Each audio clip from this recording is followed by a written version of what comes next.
ટીએનટીવી institute of nursing Surat દ્વારા વિશિષ્ટ સ્તનપાન પર ધ્યાન કેન્દ્રિત કરીને નર્સિંગ વિદ્યાર્થીઓ, આરોગ્ય સંભાળ વ્યવસાયિકો અને સમુદાયના સભ્યોને શૈક્ષણિક અને જાગૃતિ પ્રવૃત્તિની એક અઠવાડિયા લાંબી શ્રેણીમાં એક સાથે લાવવા માટે એક વ્યાપક દ્વિસાપ્તાહિક ઉજવણીનું આયોજન કરવામાં આવ્યું હતું।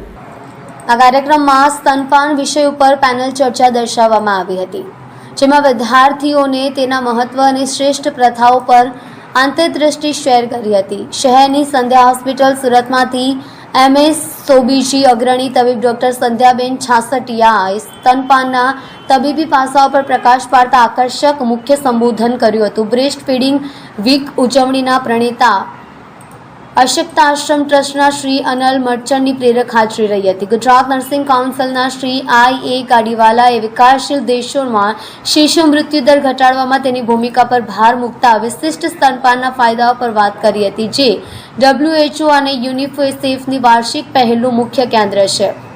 ટીએનટીવી ઇન્સ્ટિટ્યૂટ ઓફ નર્સિંગના આચાર્ય પ્રોફેસર કિરણ ધુમાડિયાએ ઉપસ્થિતિઓને સંબોધન કર્યું હતું। સ્તનપાન અને માતાના સ્વાસ્થ્યને પ્રોત્સાહન આપવામાં નર્સિંગ વિદ્યાર્થીઓની નિર્ણાયક ભૂમિકા પર ભાર મૂક્યો હતો।